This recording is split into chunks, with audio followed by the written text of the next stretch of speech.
E ngā maunga whakahi o te motu tūtonu mai, I aku whakateitei, tahuti mai, nau mai rā. Welcome to Mata with me, Mihi Ngārangi Forbes, brought to you by Te Māngai, Pāho and Irirangi Te Motu, New Zealand on air.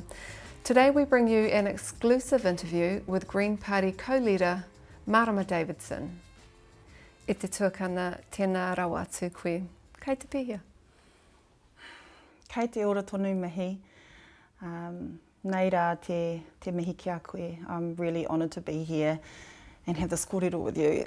I'm alive, I'm well, and I'm getting better with each day. And I've been thinking about, I have to say thank you to everyone, because I've got this gratitude, the outpouring of aroha and manaaki from across the country, from across the community when I was diagnosed with breast cancer, has meant so much to me, and especially on some of the days have been tough, and then people come through with the support and the aroha, and it's just helped to pull me out of that, of the dark times. So I'm grateful. I'm well, I'm alive, and I'm really grateful. So today you're announcing you're heading back to Mahi, heading back to Parliament, and Waitangi will be your first hui. I'm off to Waitangi this year and very soon. And I am so excited about getting back into Mahi. And you know, I was thinking about this kōrero with you, Mihi. And I want to admit to people, it was actually hard to leave Mahi. I had, you know, there's a few people in the Green Party office whose shoulders I cried on. And that challenge and that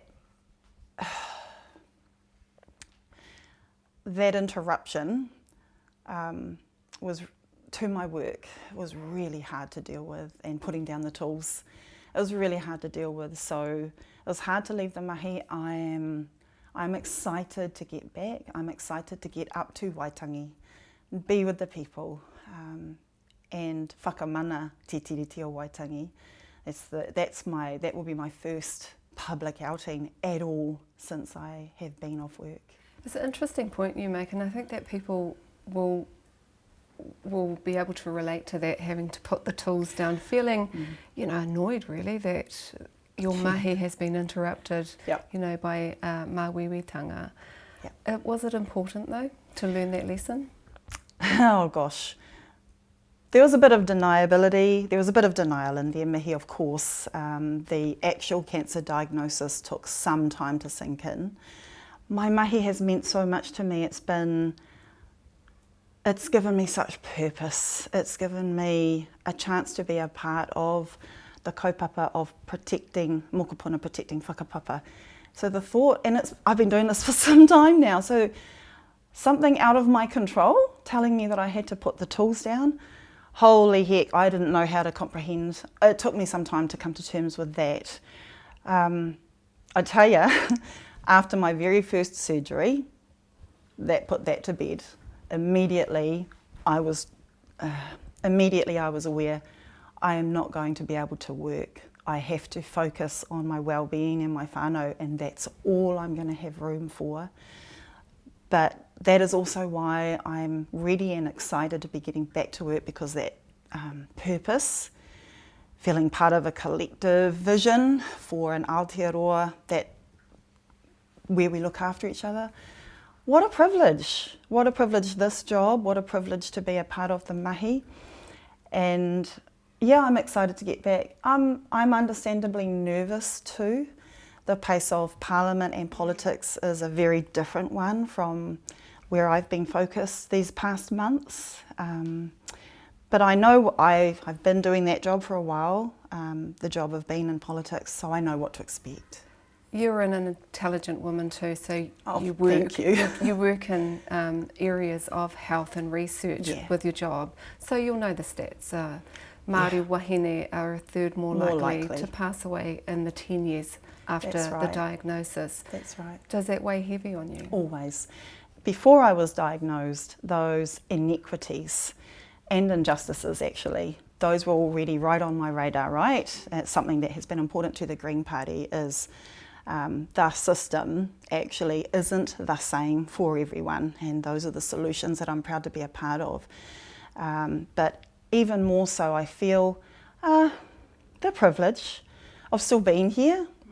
I am very conscious and feel so much love for those wahine Māori who we all know, who are no longer here, who haven't had the chance to become a nena.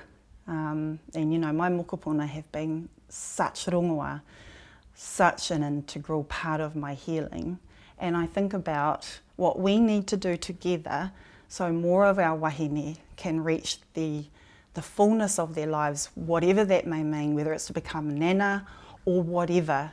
But I just feel really privileged and responsible to keep encouraging our wahine, yes, to get screened, but it's not just on the shoulders of our wahine mihi, it's our health system and the supports we have in place plays a massive role in making sure that more Māori women and more women survive cancer. On that, the health system, what was your experience like? I just want to be really clear. The work of our health workers, the dedication, the commitment, despite everything being thrown at them to not care, despite political decisions of this government, for example, to have less investment in a strong health system, to not look after the inequities, to not prioritise bringing everyone up to a level of good well-being. Despite all of that, despite our nurses and our health workers not being paid what they deserve, holy heck, they just give their heart and their soul to helping, and that has been my experience. Is it the experience for all wahine, do you think? No, it never has been. It never has been, and I want to both uphold the mana of our health workers doing what they can, while at the same time highlighting that there are gaps in the system that would help all of our health workers be the best they can be, whether that's understanding, particularly for Māori, that when we access the health services, it's not always kind to us. Certainly my personal experience has been nothing but both professional and caring that I've received. Since we're talking about health, when you went on leave, Dr. Shane Reti was the Minister for Health. You've come back and he's been replaced. What's your thoughts on replacing him in that portfolio? I mean, it's not just about Dr. Shane Reti, but I do want to mihi to him because, you know, he's from Taitokero as well, like I am, and I know firsthand that the community in Taitokero have always respected his worth in health, his work in health and his worth in health, and that was sad, but I'm unfortunately not a surprise, mihi. This government, the Prime Minister, has shown since they came in, they ran wildly over and they trampled over the mana of all the health changes, Māori Health Authority that was finally going to start to help to bring that equity that we all deserve. And the Prime Minister was running over that from the second he got in there. So sadly not surprised, sad that it is another indicator of not valuing tikanga Māori communities. It's a bit of a slap in the face, to be honest. So back at Waitangi, first job, what message will you be delivering as the co-leader of the Green Party? Well, it's been a while since I was in the heart of the machine, in the eye of the machine of politics. But this time of prioritising my whānau and my well-being actually gave me an overview and I guess a bird's eye view across what was happening as a sort of an outsider in a sense. When you're in the machine, you don't often get that opportunity to distance yourself a bit, and that overview and bird's eye view has again reminded me te tiriti has always been about, and I'm referencing Bishop Manuhuia Bennett, has always been about the promise of peoples to take the best possible care of each other. that sums exactly what the vision of Te Tiriti has always been. I've been able to see the strength of community solidarity in when the Toitu Te Tiriti activations and hikoi were happening. What did we see? We saw people coming together, and it sort of it reminds me of the breast cancer community, which I am now a part of, have created safe spaces, safe communities where we get to be vulnerable with each other, where we get to support each other and share our experiences. And when people are challenged, they will come together. This is something I've been a part of with the community of breast cancer, and it parallels to what I saw of people uniting to protect Te Tiriti. And my work and my message, not just at Waitangi this year, but since I came into politics with the vision of Te Tiriti justice as being the way we protect social justice, the way we protect environmental justice, the way we protect mokopuna for generations to come. And my role as co-leader at Waitangi to this point and looking forward is to constantly build and develop the Green Party as a tiriti party. And we've come a long way, Mihi. I was reflecting over how there was a term where I was the only Māori MP in the Green Party, no Māori or Pacific MPs except for me.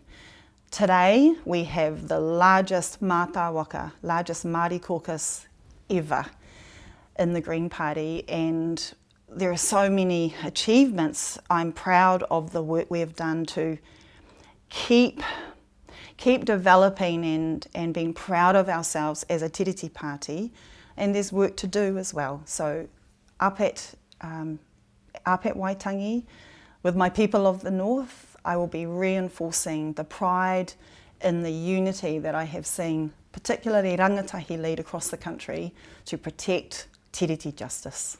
You'll be up there with lots of political leaders. The Prime Minister won't be there. What are your thoughts around that? Again, I'm not surprised. It's just another indicator of him not valuing tangata whenua, not valuing te tiriti. That should be quite obvious to us now, and it makes a mockery of any of the relationships that he thought he might have had with tangata whenua, iwi and hapu. It makes a mockery of the manaaki that he has always received when he has travelled and been a part of tangata whenua events.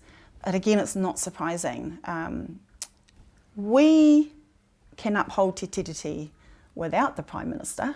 We have been doing that for generations now.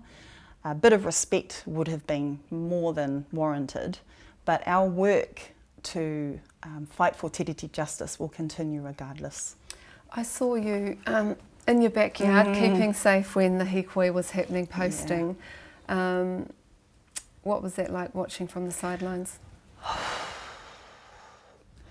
Proud to see that hikoi.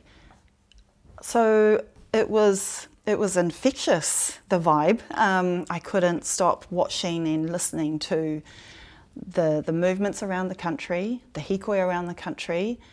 It was joyful to see people. For the first time, I was seeing families talking about how they've never joined hikoi before, how they had generations of them because people wanted to show up.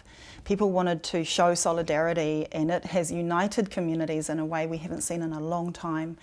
I felt FOMO. I think that's what I said when what can I do?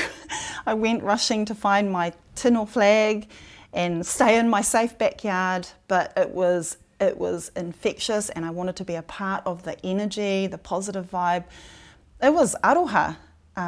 It was celebration that I saw and witnessed, and I'm proud of it. I'm so proud. This government has set out on something that is quite divisive, and instead people are responding with unity and coming together.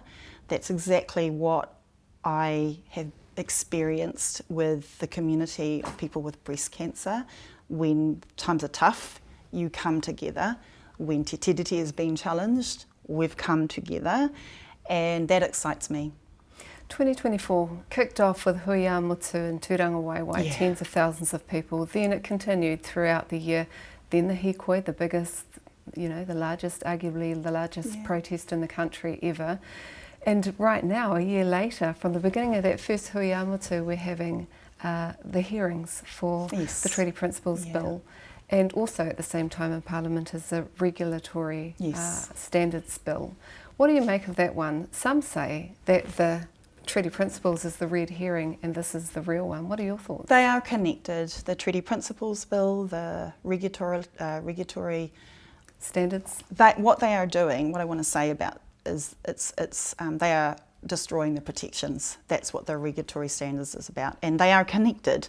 The Treaty Principles tries to diminish the leadership of hapua niwi in our role as protectors, of our place, of our waters, our soil, our rivers, and our people. And so there is a relationship, and my work and my priority in returning back to work is to highlight that let us all as a collective, the strength of the community has become so obvious.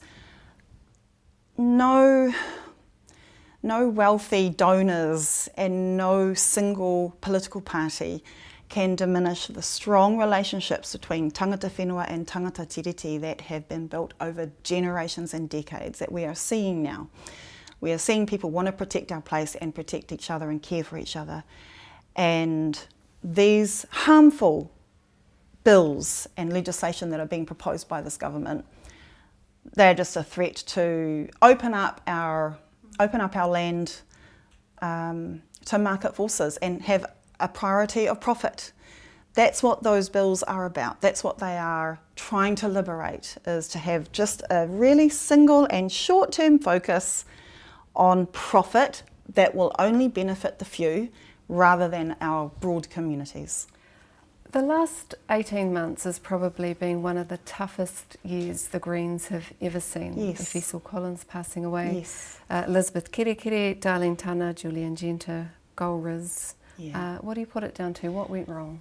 Oh, I mean, not one thing, and it's also politics is a freaky place. Politics is a freaky place for activists who are coming from a background of collective work when the political environment is all about tearing us down and individualising us and isolating us. Despite all of those hardships, and they've been rough, I'm so proud of the way that my colleagues and my MPs have continued to just get up and do the work, hold the government to account in question times, in media, continue to create relationships with those communities who have had power used against them forever and prioritise those voices. And we all have a job as political parties to do better. Has it been a lack of discipline? I mean, you talk about this surge of support in Te Tiriti and around Māori. You want to harness those votes and those members to come on board, but what are you going to do, you know, to put some rules and discipline around in your party so that it doesn't happen again? I'm going to push back a bit, mihi ngā rangi, that all political parties have seen the demise, I suppose, of many of their MPs and ministers over all the years, and including recently. So that's something that is common to all political parties. All parties also have a responsibility to create the best environments and to have expectations on our MPs. I also just want to sort of differentiate out a bit. It's been a rough year, and that has included things that have got nothing to do with discipline or rules. You know, the Green MPs having their co-leader take a break for breast cancer, losing Efeso, who I have to say has been on my mind because his words about no one stands alone, no one succeeds alone, and no one suffers alone are the exact epitome of the politics that the Greens are always striving for. And so, yeah, our values remain the same. We've had some tough challenges, and yes, when the expectations of behaviour aren't reached, we have to be accountable to that. You make a good point, because across the aisle you've got David Seymour defending the rights of New Zealanders, saying they should have the same rights as tangata whenua. Meanwhile, you've got Winston Peters and Shane Jones taking pot shots at your MPs who are also New Zealanders, and those comments have been described as xenophobic. What's this all indicative of? It's indicative of a nasty approach to politics. It's indicative of a politics that brings out the worst in us, whereas what the Greens and why I am so proud of belonging to this party is about leaning into the best of us. Te tiriti, again, is about taking the best possible care of all of us, is about all of us supporting each other. What part of yelling at newer New Zealanders and immigrants is upholding their mana? Te tiriti offers us such a beautiful vision and platform for making sure we are upholding the mana of all people, those who have been here for generations, those who have been here for centuries, and those who have just arrived. That behaviour, which I don't want to give too much oxygen to, but that is, we don't have to choose that. That power of not choosing that politics really is in the hands of people and communities. These are two politicians that you've had a lot of time around, Winston Peters and Shane Jones. They're both Northerners. Yeah. What do you make of their behaviour? What's happened to their style of politics? Well, when you're feeling irrelevant and when you're feeling that you're not part of a growing positive movement, then you have to sort of reach for lazy tools, and that's not new in politics. It's certainly not new to me. I have worked with them and been in Parliament with them for a long, long time. This is old school. This is old school techniques. I'm more inspired and excited by, and it's a bit more difficult to do the work of being a politician who unites rather than a politician who divides, but my gosh, is it better for us. As a wahine from the north, what is your response to Shane Jones and Winston's comments? Because these are your MPs. And also just e noho, wā moi, maybe have a rest, wā whakatā, because that's real tired old politics. And then just, we know that we have a responsibility to continue to, it's not just about my MPs, that remark, and we have to wrap the support and whakamana our MPs, absolutely. But it's bigger than that. It's about speaking directly to immigrants, families and their communities. Te tiriti welcomes you here. That is the basis of what our tupuna, Te tiriti welcomed those immigrants, those Pākehā immigrants here. That's what it was about. Te tiriti similarly says, my mana is only intact if I uphold your mana as an immigrant. That's where we can go with the beautiful vision rather than an ugly one. In a few months, Winston Peters will pass over the Deputy Prime Ministership to David Seymour. Some commentators say it's not going to be smooth. What are your thoughts? You know them both. Have we ever seen a happy Winston relinquishing power? Have we ever seen that in our lives? No. Is it something that the Greens have to prepare for, though? The possibility that the coalition government breaks down? We will always be, no matter what this government are doing, the Greens, we've been really clear about our vision, our priority to build community power and support community power, our solutions to protect our rivers and our people and our mokopuna. We've always had those visions and those solutions. We will continue with that, and we are giving people and showing people that there is another way, no matter what this government does or doesn't do. So yes, we will be ready for whatever they throw. At any time? Absolutely, we have to be, because it's not just about responding to whatever happens with those politicians, because that's politics. What doesn't change is our focus for, look, we're here in Greylin, and the Waitamata Harbour is just out there. over the way a little bit, and our focus remains, how are we going to make sure that our great-grandchildren can still eat snapper and coda from the Waitamata? Because we've got to get real and come up with solutions of protecting our people. How are we going? We can end poverty, and we've got the solutions for how to do that. We can end homelessness. We've got the solutions. That remains our focus. The squabbling over a title will do what it's going to do. Just a couple of quick ones. If Labour and the Greens and Te Pāti Māori perhaps were to regain the Treasury benches, would you reboot Te Aka Whai Ora? Oh, absolutely. It's bigger than that. It's about doing what we can to return mana motuhake to Māori for the resources and the policies we need to improve our health. Wealth tax or capital gains tax, what do you prefer? Wealth is broader, and we've got some solutions for that. Could you be open to public-private partnership with Labour if it meant taking government seats? It's not about taking government seats for the sake of taking government seats.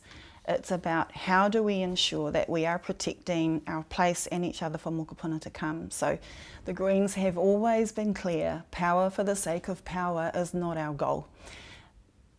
Power to be able to make collective decisions for good, that's what our goal is. Just finally, Marama, for those who are other wahine who are currently learning they have cancer in the middle of it or at the end of it, he whakaaro tau, do you have a message? Me mihi aroha, kia koutou, kia o koutou whānau hoki. I come back to the power of community and solidarity. I come back to through the treatments, which can be rough, and you can have days where you think it's never going to get better. The community is there. People want to support you. People want to support you through this. It gives us all purpose when we get to help. The help that I've received from others has carried me in a way that I can't even articulate. So big aroha to you and your whānau if you are finding out or are on your process of cancer treatment, and reach out for the help. People are energised by being able to help you. Marama Davidson, kaiarehi takirua o Te Pāti Kākāriki, tēnā koe. Kia ora mihi, tēnā koe. Ka nui te mihi ki te Māngai Pāho me irirangi te motu. Nā rāua tēnei kaupapa i tautoko. Noho ora mai.